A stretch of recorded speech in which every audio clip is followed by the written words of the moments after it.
I'm feeling pretty good about myself. I made it through the summer without getting poison ivy, and I know that's a big deal for me. I don't know what that plant looks like. Like their hints are not very good. Leaves of 3, let it be. Oh, thanks for the poem, but it didn't work. This thing has the word poison in it. Is that how we're handling poisons now? Rhymes. When it comes to nerve gas, say, I pass. It's not... I've been out there in the forest and those leaves bunch up. I can't count them. I don't know if that's 9 leaves of 3 or 1 leaf of 27. So what I decided is no more nature. No more nature. Here's my poem. If it's a plant, I can't. In any event, stay on the cement. That's how I'm gonna live my life. I'm gonna start treating vegetation like I treat snakes, all bad. But Greg, it's a garter snake. Well, it looks like a snake. Like, I don't know what the word garter means, but if I see a garter mountain lion, I'm leaving. Greg, it's harmless. It's not harmless. It already made me drop my Starbucks. It has done harm. Harm was done. Venti harm was done. Thank you. Yeah, thank you. Yeah, I don't know poison ivy. I'm trying to learn, though. I learned this. They use it for medicinal purposes. They use an extract of poison ivy to treat joint pain. That sounds like something my dad would come up with. Like, Dad, I itch all over. Yeah, you do, but you're not thinking about your knee anymore, are you?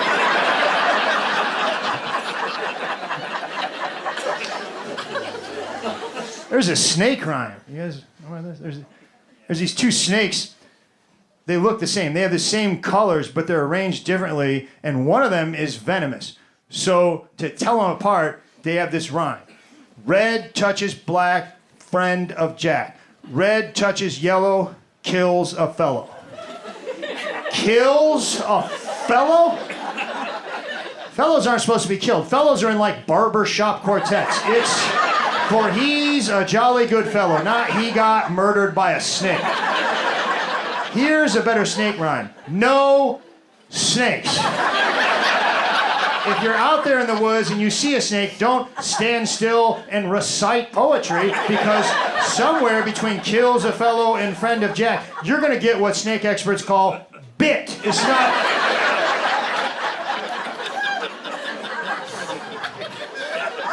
Snakes are horrible. They're terrible. Did you know this? If you cut a snake's head off, it can still bite you for up to 4 hours. That is true. And it's the same for clowns. Like, no, listen, no. If you see a clown head rolling around, you stay away. Like, you get, like, you don't, it might be a garter clown, but there's no rhyme. It's not like if his nose is red, you're dead. It's not.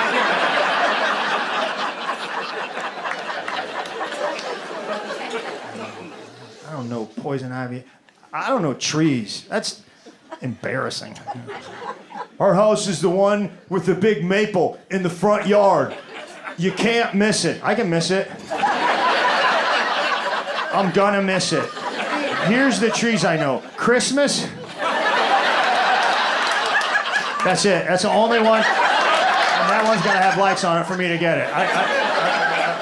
Just give me your address. That would be a better system. That's why they have that system. Like, don't tell me about architecture. That's not gonna help either. It's the colonial house. Well, it better have a guy with a triangle hat and a musket marching back and forth. It's the stucco house. Stucco?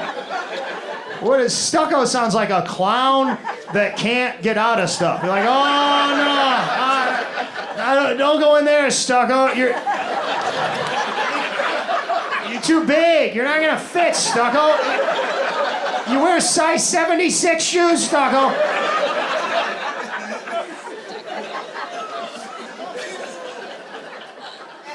All right, I've been up here for a while. I better get to it. I know why you guys came. Let's talk about Walgreens. It's an important issue. It's a complex issue, but there's a lot of sides, you know. I mean, on one hand, you got to give it up. There are a lot of Walgreens. Like, there's several Walgreens. I mean, you're always close. I mean, it's very convenient. Also, they're open late. But I've noticed after about 9 o'clock, they're just kind of open. You ever walk into Walgreens like 11:30 and the lights are on and the doors are unlocked and there's not one human being visible? It's upsetting. It feels like something horrible happened right before I got there. Like, what, did a cheetah get loose in here or something? Did CBS attack him? Eventually you'll hear, I'm back here. Well, don't be, okay? Be up here. You're a business. You're supposed to have an up here guy at all times. That's what sets you apart from an abandoned warehouse, Walgreens. Also, when you said I'm back here, you startled me. I'm too old to ever want to be startled again, especially in an empty Walgreens in the middle of the night. Next time, maybe you could just jump out from behind the Pringles in a hockey goalie mask. That would be fun. If you need something done back there so bad, why don't you just hire another guy? Right now, you have exactly one more employee than a vending machine. It's not a good look. You're the number 27 company in the Fortune 500, and you have one guy. There's a lemonade stand in my neighborhood, 2 girls. They have double the employees as Walgreens. And listen, like, if you're working anywhere now, at Walgreens, anywhere, thank you. I mean, I appreciate you working. But let's face it, if you're the late night worker at Walgreens, you're not first string. Like, you're not their best guy, okay? And you're a little weird. That's why they put you on nights. And they know that. That's why they shouldn't make you do stuff back there. They should give you 2 simple jobs. Number 1, stand next to the register. Number 2, wear some article of clothing that says the word Walgreens on it. Because when I walk in, I want to know you're the guy that works at Walgreens, not the guy that just shot the guy that works at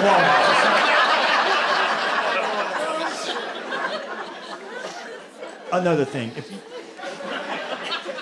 If you're a thief, if anybody in here is like a shoplifter, or you steal, I mean, I can see a couple of you. I can see it. I wasn't going to call you out, sir, but I mean, if you're a thief and you go to Walgreens at 11:30 at night and there's not one human being visible, take a couple of things. Like, just take some stuff.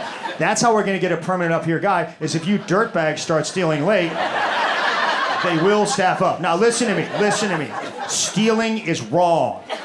It's bad. If you don't steal, don't start. I'm just saying, if you happen to steal from Walgreens during the day, could you go a little bit later? Like, that, it's going to be better for you. You're going to get way more stuff, honestly. It's trick-or-treat in there after 11. Like, nobody's watching. And if you get in trouble, you're fine. Go in front of the judge and say, Your Honor, I walked in, there was not one human being visible. How was I supposed to know it was a store? It felt more like a place where you just take stuff. You know that take a penny, leave a penny thing? It felt like that, except for you take a lot of stuff and you leave it. You leave. You just leave. You leave.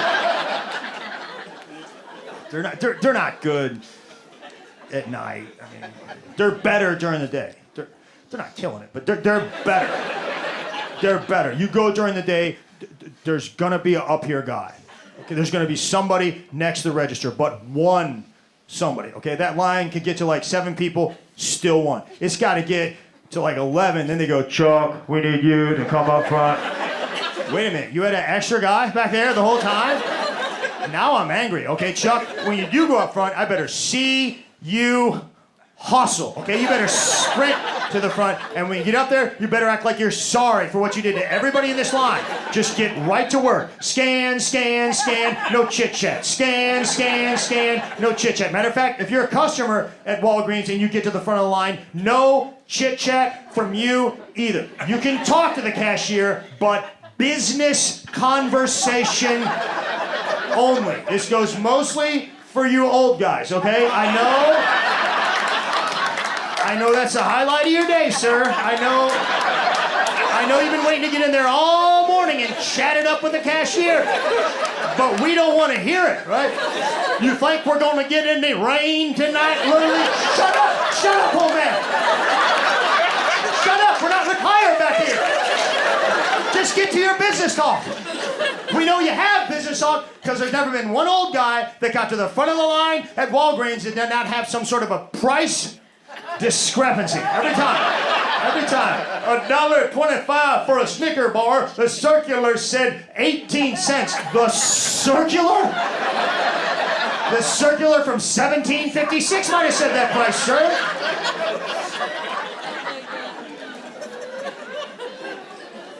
Also, when you walk into Walgreens, they have shopping carts. No. I have met your employees, and they cannot handle that kind of volume, right? Like I have seen them struggle with 2 items. Now we're going to encourage people to get 54. That's a bad idea. Everybody in this room knows the unwritten rule at Walgreens: whatever you can hold in your hand, that's how much you can buy. If you need more, you turn around, you go to Target. That's a Target trip. You don't bring a Target trip to Walgreens. And God forbid an old person gets their hands on one of those carts, they'll have to shut it down. Sorry guys, Walgreens is closed. Mort got a cart.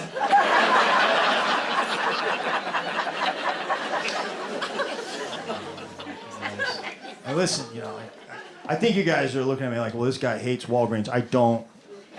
I love Walgreens. That's why I'm so hard on them. I mean, that's my pharmacy. I've been going to the same Walgreens my whole life, and I think they're good. I think they're better than CVS. Close, but I think they're better than CVS.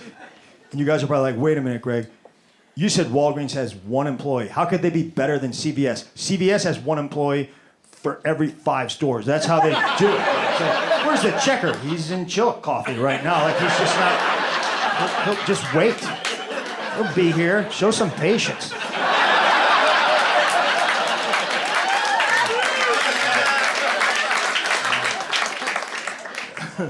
No, hey, listen, when I'm talking about Walgreens, I'm not talking about the pharmacy. I'm talking about regular Walgreens. Like, I don't think that's the same company. Like, I bet you the regular Walgreens workers are not allowed to talk to the pharmacy people. Like, yeah, don't look at them. They're better than us. Don't look at them. I bet you every now and then the regular Walgreens manager tries to go in and tell the pharmacy people to do something like, hey guys, I was thinking today, maybe shut up, Ted, you got no jurisdiction here. Go sell pretzels, we're gonna heal the sick.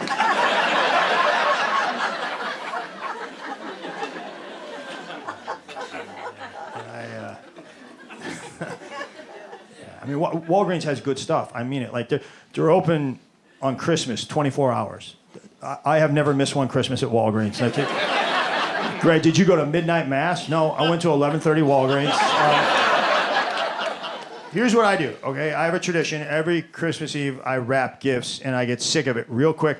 And I go to Walgreens, and I buy a bunch of those holiday gift bags. You know what I'm talking? It's their perfect way to say, hey, I want to spend money on you, but not time or effort, okay? Here's what I'm going to do with your gift. I'm going to throw it in a bag. I'm going to crinkle up some garbage and put it on top so we can't see what's in there for 13 seconds, and then we're going to pretend like I wrapped that gift. That gift is about as wrapped as bubble gum under a desk. It's not wrapped. My dad uses holiday gift bags, sorta. When he buys your gift at the store, they put it in a bag, and that's what you're getting on Christmas morning. And it's going to have a couple of his items in the bottom that he forgot to take out. You're like, oh, foot powder, Dad, thanks. Give me that. My grandma, Nano was the greatest gift wrapper in history. She wrapped our gifts in maps. Isn't that cool? Like, yeah, I wish I would have saved them. My grandma worked for the Defense Department in mapping. She did, and she would bring these maps home from the office. I don't know if she was supposed to do that, but she did, and it was great because I was like, oh, your grandma has wrapping paper with Snoopy's and Santa Clauses? That's cute. My grandma trusted me with strategic bombing locations in mainland China.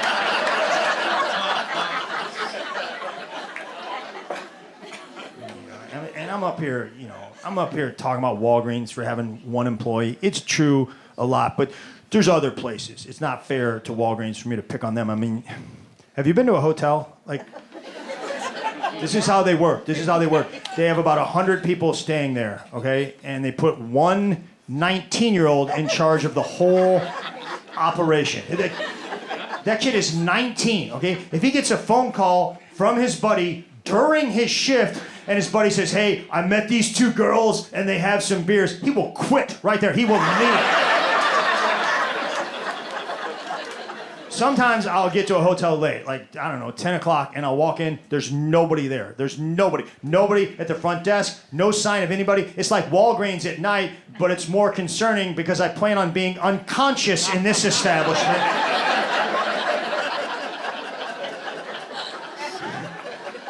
One time I came downstairs, and I go to the front desk. I'm like, hey, there's something wrong in my room. Can I talk to the manager? Sir, the manager does not work at night. Really? Because you guys are sort of in the business of night. Like, that is why you exist, primarily for the night. People come here for night stuff. You are a night business. Hotels and lighthouses. It's night. It's night. They're night places, okay? I have an email that says I booked a 3-night stay. Night. No, I'm not saying good night. I'm not saying night-night. I'm emphasizing the word night. But night-night. Anyways, they don't have employees at hotels. They don't have managers. Here's what they have: surveys. Okay. If you stay at a hotel, you're gonna get an email a day later with a survey, and these survey questions, they're very pointed. It's not, how did you like the Holiday Inn? It's, when you checked in, were you greeted by the front desk? Did they offer you? Just ask me what you want to ask me. Should we fire Carol? I see what's going on here. You guys don't have any managers on staff, so you want me to be a tattletale. You want me to tell on Carol, and I'm not a rat. I'm not gonna rat Carol out, okay? I'm not gonna do it. I don't even leave bad Yelp reviews. You know why?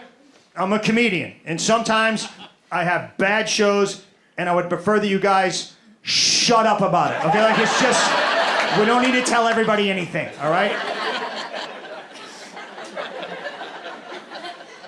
And the surveys are arrogant with your time. I mean, it starts off pretty simple. They trick you. It's like, hey, rate us 1 to 10. I can do that. For the essay portion of the survey, you will have 55 minutes to complete. Wait a minute. I've been staying in hotels for a while. I don't know, long time, and I've been filling out surveys for a long time, and I don't notice any improvement. I don't know if they're reading these surveys. Like, here is my theory on customer service surveys. They do not exist to improve customer service. They have them so they can figure out how bad can we make customer service before we start losing money. Like, it's just, they are trying to hone in, they're zeroing in, they're dialing it in on that sweet spot. Like, boss, the survey results are in. It says our customer service is horrible. Okay, what are sales like? They're up slightly. I want you to make customer service worse. I want you to go down to 1 employee. We already have 1 employee. Make them stupid. I want you to make them very stupid. I probably should have started by telling you guys I have a cauliflower ear. I don't know if you can see that. Yeah, it's I'm sorry. Like, you have a perfect, and don't stare at it, ma'am. That's just, don't stare. That's rude. It's rude, all right? But yeah, you guys, you gotta, like, it's really 2 different shows. Over here, it's a comedy show. It's a comedy show. Over here is a freak show. Like, it just is. It's a freak show. I got this from wrestling. I wrestled in college. Thank you.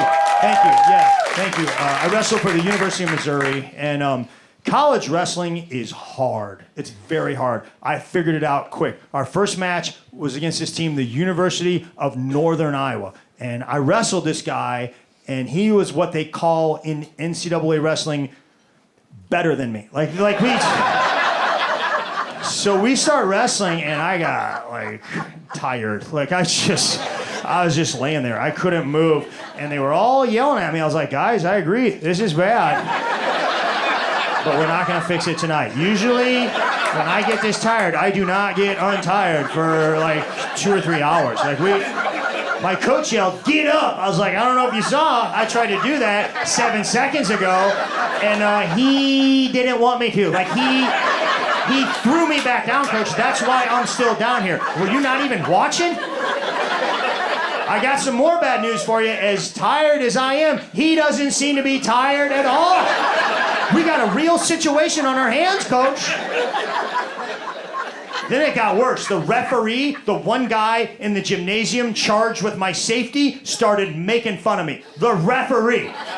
He goes, "Are you okay down there, son? Ha ha ha ha ha ha." He didn't care if I was okay. He was trying to get laughs. And as a comedian, I can tell you, he was good. Like he had a good show. Like he did. Like he killed. Like they all laughed at me. It was humiliating, and my coach never let me forget that moment ever. That was my freshman year. If I had one bad practice, my senior year, he'd bring it up. "Warren, this reminds me of when you laid down at Northern Iowa." Technically, I was forced down, coach. Laid down.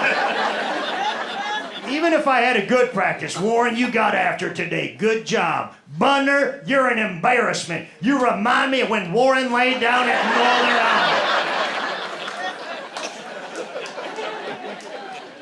He always said it reminded him too. Like he mentioned it every 5 days. I don't think he needed to be reminded of it. I think it was always on his mind. I think every morning his alarm when I was like, "Well, I better not lay in this bed like Warren did at Northern Iowa. No, I don't want pancakes for breakfast. I gotta look at them laying there on the plate like they're Warren at Northern Iowa. I told you, woman, I don't eat Warren Northern Iowa cakes." It was a horrible night. And we had practice 2 days later, and it was a hard practice, like hard. And at the end of practice, he goes, "We're not done. Meet at the bottom of the stairs. We're gonna run stairs." And I was hurt, legitimately. I had a bad back. I said to my friend Darren Davis, I go, "Hey man, I don't think I can run these stairs. I mean, my back is killing me." I go, "You think if I asked coach if I could just ride the exercise bike instead of run the stairs, he'd be cool with it?" And he goes, "Yeah, you should ask him."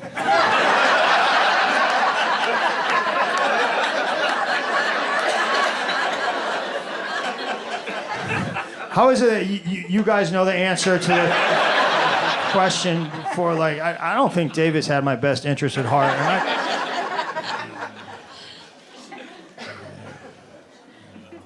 we used to have to watch videotapes, man, and not the good ones, of our matches. We watched that Northern Iowa match. It was just me and him and a VCR in this little room. Like, "Look at you, Warren. I'd put it on pause, but I don't need to because you're not moving."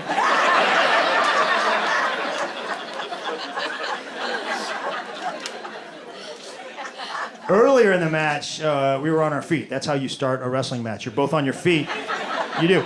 And he had this rule. When you're on your feet, you should never, ever get taken down near the edge of the mat, okay? Because, like, if you're concentrating, you can just sort of step out of bounds, and then they'll bring you to the center and start over. Well, I was not concentrating, and we watched the match several times, like several times. "Look at you, Warren.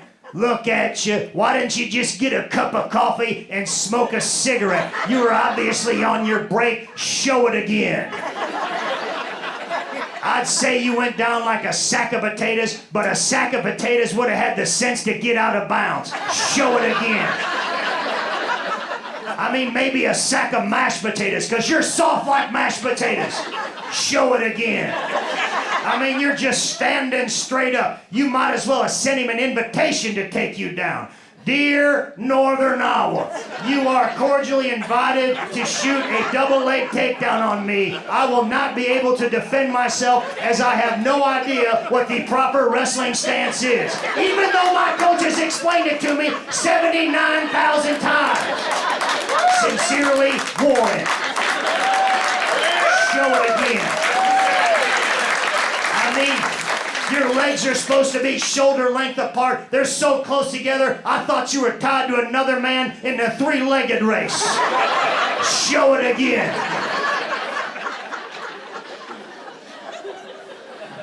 It was horrible. Like, it was really bad, you know? And, yeah, I mean, I'm not married. I never been married, and I'm not saying it's all coach's fault. It's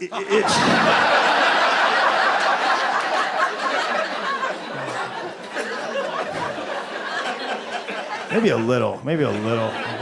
Because I don't like those weddings. They make me nervous. You know? Like when it gets real quiet and they go, if anybody has any reason why these two people should not be married, speak now or forever hold. Warren laid down at Northern Iowa. Don't marry Warren. He's gonna lay down in your marriage like it's Northern Iowa.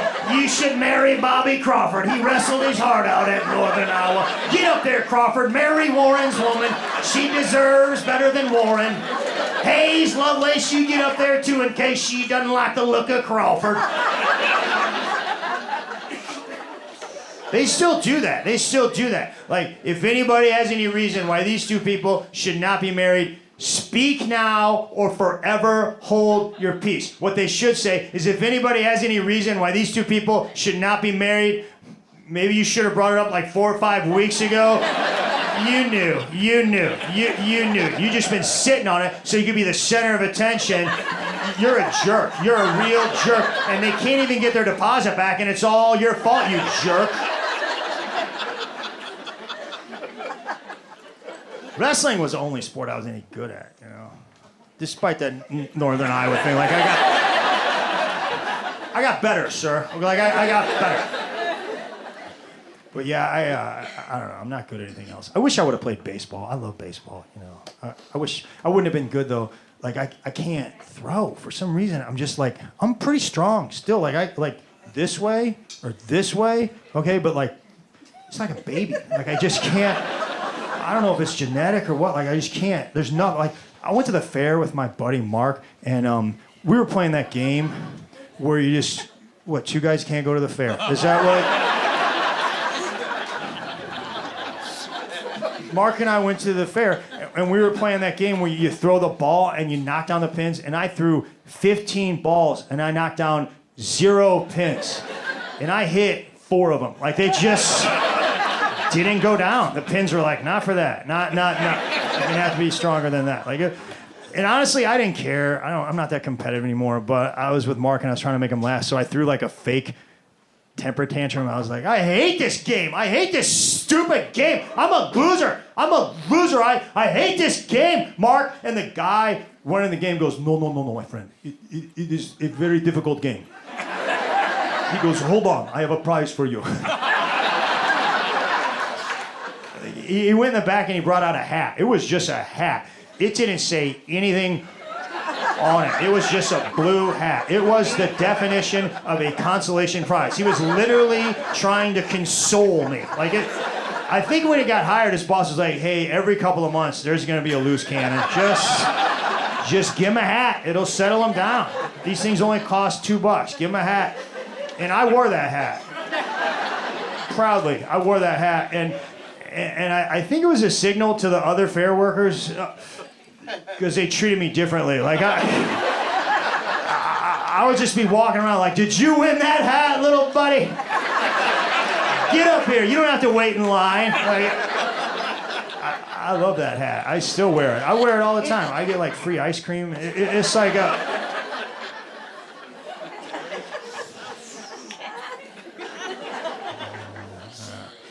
I'm not competitive. No. You know what I'm competitive in? The New York Times crossword puzzle. It's important. You guys do it? Yeah. Yeah, you do? Yeah? You do the app or the paper? App, yeah, they do the app. The way it works, it starts on Monday and it gets harder every day of the week. So usually right around Tuesday I'm out. But I can't... No, I'm better. Like I did it Friday last week, and I'm a baller. Like it was... I've never been that proud of anything. But the way the app works is there's a timer, and it keeps track of how long it takes you to finish the puzzle. But I do them at night, and I'll fall asleep, and that timer is still going. So to the people at the New York Times, it looks like, wow, there's this guy in St. Louis that is stupid. This is the dumbest crossword puzzle solver. He's going for 7 hours and he's got 2 letters. Look he's still trying though. He won't give up. This guy's like the Rudy of crossword puzzles. Jim, send him a hat. Send this guy a hat. They're supposed to make you smarter. You know that? Like crossword puzzles are supposed to improve your brain chemistry. I don't know why. I just pointed in my head like that. That's a sign that it's not improving my brain chemistry. No, they're supposed to make you smarter. But if you were ever to hear the thoughts in my head when I was attempting to solve a crossword puzzle, it would not sound smart. It sounds like, what? What's the muffa? Futta, so it. What? I can do this. Was stuff. Boy. I should have got that one quicker. The clue was young male. It was 3 letters, and I had the B and the Y. Like, I should have. I wish I could compete in stuff besides crossword puzzles, but I don't know. I wish I could go back and play sports. I wish I could wrestle. I wish I could go back and not college. Like, college is just too hard. It was too hard. Even when I won, I was like, I don't feel good, coach. But high school sports, that was awesome. High school sports. I think high school sports are just the funnest thing in the world. But they're different today. Like, it's not the same. Like, the sports are different. They don't have the same sports. Do you know the state of Illinois has high school fishing? They do. I'm not lying. It's a school sport like football or baseball. They're like, we're going to beat you guys in Friday night in fishing. Like, they have a state championship for fishing sanctioned, which means there's got to be fishing coaches. I'm going to guess they're similar to the coaches I had. Well, you boys embarrass yourselves out there on that lake today. Hayes got his hook caught in a tree. Jansen pulled a shoe out of the lake. And Martin, you couldn't catch a fish in the seafood department at the grocery store. If I was a fish, I'd feel safe around every one of you.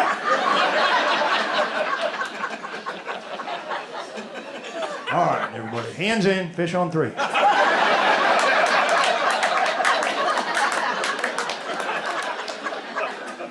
If there's a high school fishing coach, somewhere out there, there is an assistant high school fishing coach, and I never wanted to meet somebody so bad in my life. Guys, we are going to have a tackle box inspection at 9 a.m. And you better have all your hooks and you better have all your lures, or you're not going to get on that school bus. I can tell you that right now. Bobby Henderson, I found a half of a ham sandwich in your tackle box. That's not how a fisherman treats his equipment, son. You think Bake Winkleman has a half of a ham sandwich in his tackle box? You think Bill Dance has any kind of a sandwich in his tackle box? That's all I got, Coach. Back to you.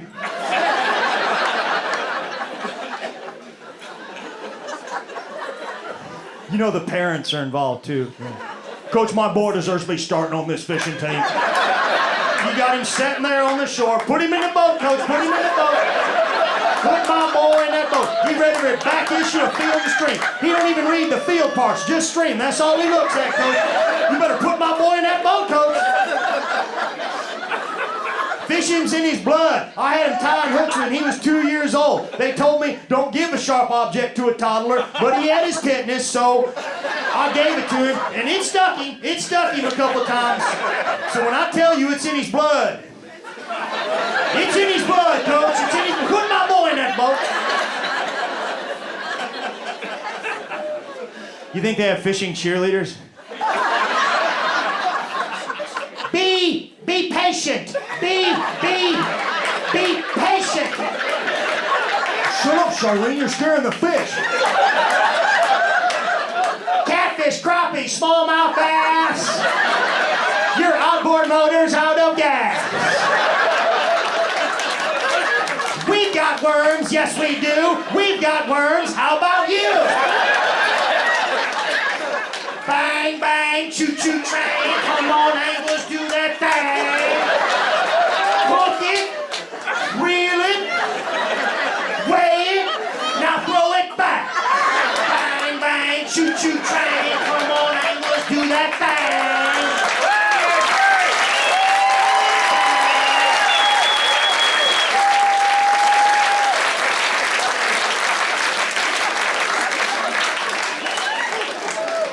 didn't think it was going to be that kind of show, did you? We got it all. You don't know how much training I had to do that.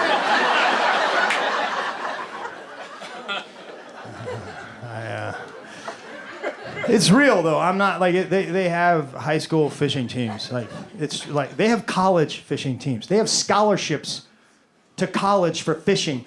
Somewhere there's a dad that's like, sit down, son. They cut my hours at the meal today. I can't afford to send you to college. You want to make it out of this town? You're going to have to fish your way out.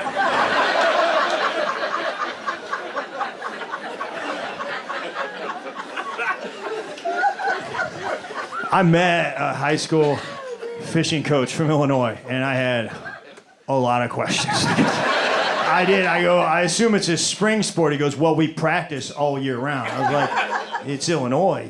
You don't, you know? He goes, in the winter, we practice indoors. Where? Tell me it's not the swimming pool. That's not fair to the swim team. That's why they made that pool. Like, coach, one of your anglers hooked my best butterflyer. It's partially his fault. He's a sucker for spinnerbait, but I mean, come on, coach. We're supposed to share this pool. You like it? Bang, bang. They told me I wasn't moving my hips enough in practice. Is it? Bang, bang, choo, choo.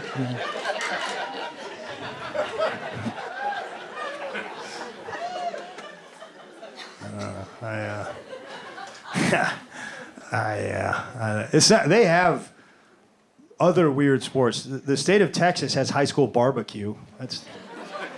I know they do.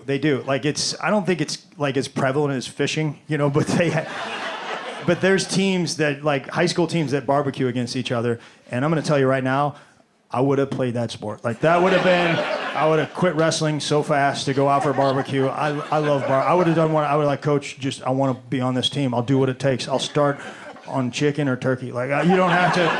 I don't have to do the big stuff now. Put me on sides, coach. I'll be on the mac and cheese squad. I don't care. Like I want to earn my way. I love barbecue, man. I love it. I love it so much, man. I travel every week and I go to a barbecue place every town. And before you start, I'm not gonna listen to you. Like I don't ask locals anymore because they don't want you to go somewhere close. Like it's never like, hey man, I saw this place. It was right by my hotel. I'm gonna go to this bar. You don't want to go there. You don't want to go there. That's not real barbecue. You don't want to go there. Here's what you're gonna do. You're gonna get on the freeway. You're gonna go about 45 miles. Okay. You're gonna come to a rusted down mailbox. You make a right there on a gravel road and you just keep going till it ends. There's a man that lives in a dirt hole. Now, he comes out of that hole every Thursday morning with a brisket. That's some barbecue right there. That's some barbecue. He don't take money. You gotta give him baseball cards, but I'm gonna tell you what, like that's some barbecue right there. Stick with me. I love barbecue, I do, and I go a lot. But here's my main problem with barbecue restaurants. It's the only business where it's just fine for them to not have the stuff that they say they're gonna have. Like they're smug about it. They're not sorry. Like they're smug. They'll be like, can I get some ribs? You want ribs? You want ribs? At 3:30 in the afternoon? Son, we ain't had ribs since 11:05. They line up for these ribs. You can't just come in here in the afternoon looking for some ribs. I mean, they line up. They line up for these ribs. Billy, we got a boy out here who says he wants some ribs. I don't know who's going to bring it to him. Maybe Santa Claus or the Easter Bunny.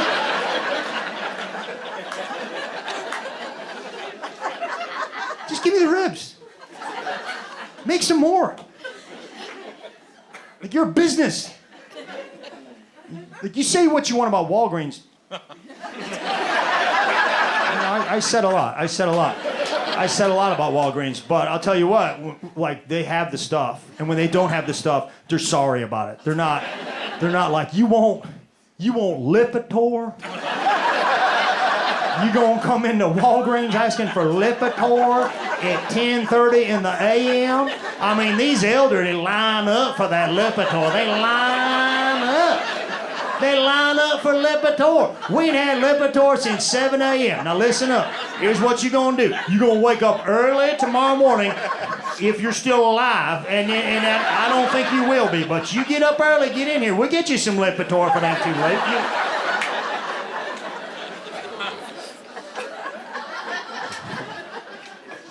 I'm not on Lipitor. I don't think. Probably 3 or 4 years. I'll just start taking it. I'll just go to Walgreens and be like, hey, give me some Lipitor. So do you have a prescription? No, but all the old guys in my family are on it. Let's just look at the records. This is my birthright. Give me that Lipitor. You get Lipitor old, like that's when you're old. Like that's you start doing stuff like talking to Walgreens clerks and giving out advice that nobody wants to hear, or you start warning young people how high the concession prices are at sporting events. You know that baseball game, you know you're gonna pay $9 for a hot dog. Yeah, I know. I was there last week. I'm saying one hot dog, $9. I heard you the first time.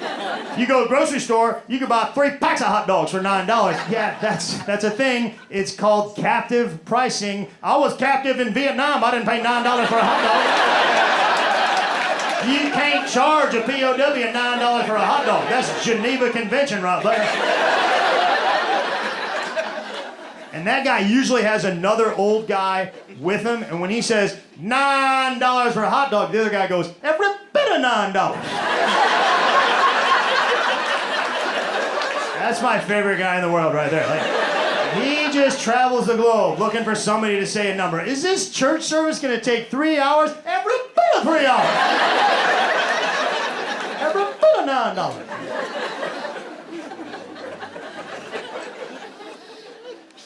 I've been having some problems with old people. Listen, I know I'm not young, but I'm like older than me, like Lipitor, like maybe Lipitor plus 10 or something like that.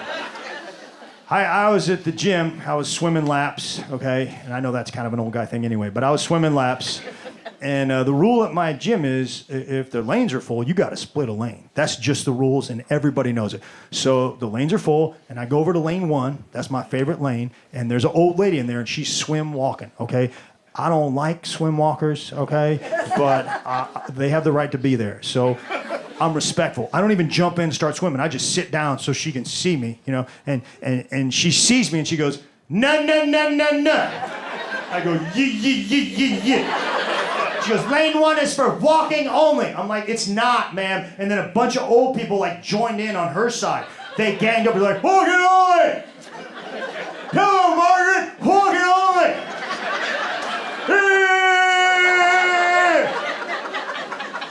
Every bit of that lane is for walking only. Like they ganged up on me, and like I got up and I went into lane 4. I wasn't afraid of them, but like I didn't want to cause a scene.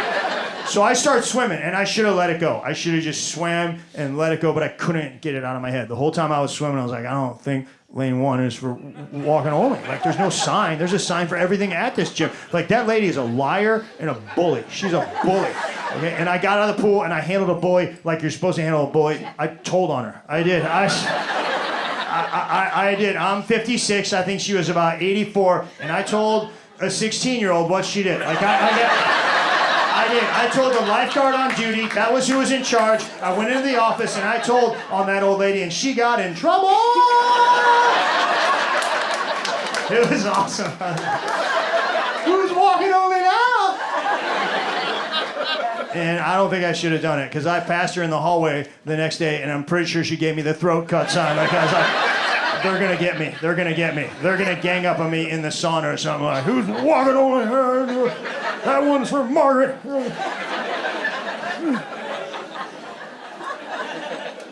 I don't fight anymore. The last time I got in a fight, I was like, it was like 10 years ago. I was living in New York City, and I was walking in my neighborhood, like in the Lower East Side. And I hear this guy behind me goes, "Hey, man, what are you looking at?" And I turned around, which don't do that. If you go to New York City and you hear somebody behind you yelling, you just keep walking. If it sounds like your mom, leave her. Like, you just leave her. Cut her loose, okay?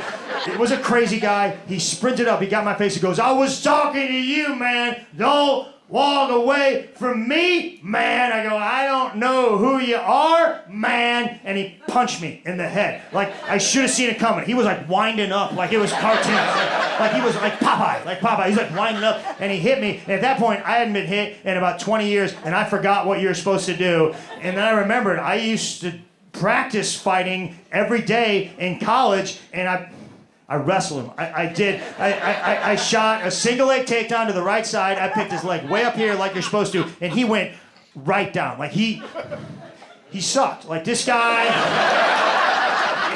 I guarantee you he never made it past districts. Like he just wasn't good. And I got on top of him and I lost my mind. I was like, "I used to wrestle! If somebody would have walked by, they would have been like, "There's a crazy guy getting beat up by a really crazy guy."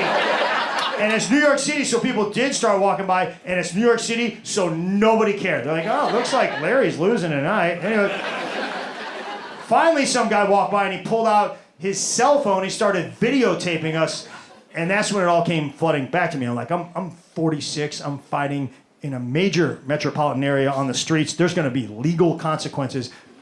And it was the weirdest end to a wrestling match. I just go, "Hey, man, I gotta go." Like, I just left. My mom said I had to be home by 8. Like, I just left, and he left, and nobody said anything. Like, the only guy that said anything was a dude with the cell phone. As I was walking away, he goes, "Yo, dog, why'd he hit you?" I was like, "'Cause he's crazy." He goes, "You a champ, dog. You a champ." And that made me, like, proud. I was proud. I was like, yeah, at least one person in this city knows I can still beat a heroin addict in a wrestling match if I need to. And I just I went home and I was like shaken up. And I called my friend Mike, who had lived in the city for a long time. And we got to the part about the cell phone, and he goes, whoa, dude, this is on tape? I go, "Yeah, I guess so." He goes, "Dude, this is gonna be the biggest thing in your career." I go, "Hey, man, I had a Comedy Central special." He goes, "Yeah, dude, but people are gonna watch this like this." He goes, "This is on YouTube right now. I guarantee it." I go, "It's not on YouTube." He goes, "Dude, it is. I watch fight videos all the time. They put them right up." I go, "It's not on YouTube." He goes, "It is, dude." I go, "I guarantee you it's not on YouTube." He goes, "How do you know?" I go, "'Cause if it was, I would have already gotten a phone call. Warren, I saw your match on the internet. That bum laid down like he was you at Northern Iowa." Thank you very much. Thank you. Thank you, guys. Thank you. You guys are all awesome. Thank you. Thank you very much.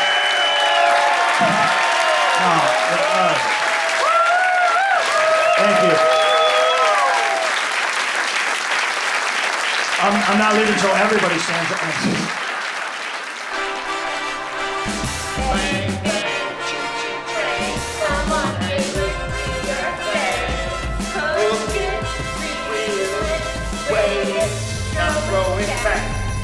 Bang, bang, choo-choo train, come on and put me that thing. Hook, reel it, wave, now throw it back.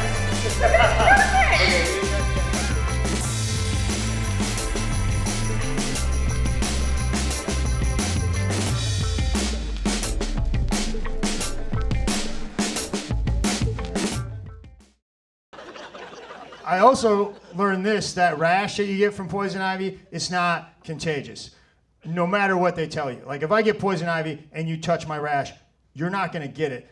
But I can tell you from experience still, nobody wants to touch your rash. Like there's just not a lot of rash touchers out there. The rash toucher community is limited to dermatologists that have gloves on and you gotta pay them. Like it's a $40 copay to get somebody to touch your rash. And listen, that's a good price. My neighbor won't take $100. I've asked several times. It's just.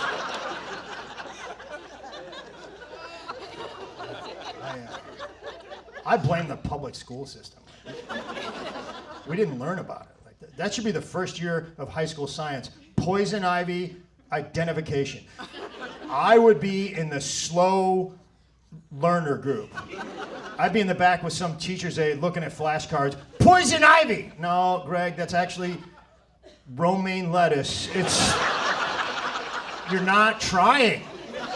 I am trying.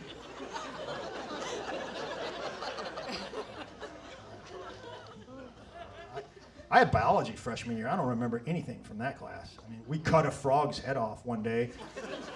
I don't use that today because I'm not a serial killer. I think that whole dissection thing freshman year, that's not for science purposes. That is to identify future sociopaths. If the kid likes it a little too much, his name is going on a list. Yeah, Todd was licking blood off the frog and laughing. Just reserve a spot in the federal prison system for Todd. I don't know poison ivy.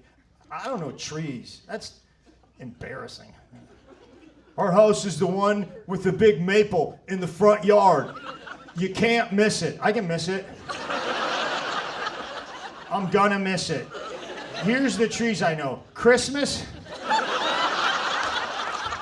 That's it. That's the only one. And that one's got to have lights on it for me to get it. Just give me your address. That would be a better system. That's why they have that system. Like, don't tell me about architecture. That's not going to help either. It's the colonial house. Well, it better have a guy with a triangle hat and a musket marching back and forth. It's the stucco house. Stucco? What is stucco? Sounds like a clown that can't get out of stuff. You're like, oh no, don't go in there, stucco. You're too big. You're not gonna fit, stucco.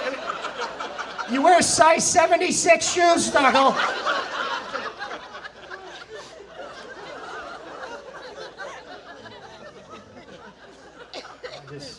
I just don't know a lot of stuff, and I'm not sure I can learn. I don't retain information anymore. Last year, I read a book on Harry Truman. It was 1,000 pages, and I read all the words. And I don't know anything about Harry Truman. I know like a few things, but what I know sounds like it came from a third grader's report on Harry Truman. Harry Truman was a man. Harry Truman was the president. Harry Truman came from Kansas City. I'm glad I read it about Harry Truman. You should read it about Harry Truman too. The end. Like I read it. I must have been drifting when I read it because I don't pay attention to stuff. I didn't in school. That was a problem. When I was in school, I had this one teacher. She was a genius at knowing whether or not I was paying attention. Like, she'd be at the board with her back to me, and she'd be like, Greg, are you with me? Are you with me, Greg? Are you with me, Greg? Are you with me? I think we both know I'm not with you, Miss Lattimore. I'm a 17-year-old boy. I'm surrounded by the 3 hottest girls in the school. I'm with them. Like, that's where I am right now. Like, and it's no offense to you. You're a good teacher, but you're no match for Liz and Lisa and Diane. It's just not going to happen. I pay attention to some stuff, you know. I read this book on the Wright brothers, and you know what they did before they invented flight? They had a bike shop. Good. Yeah, they had a bike shop.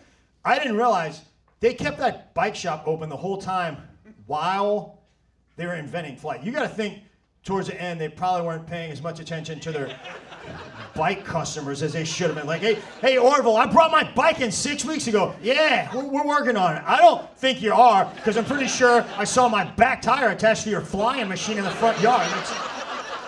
I'm going to the Schwinn brothers. This is...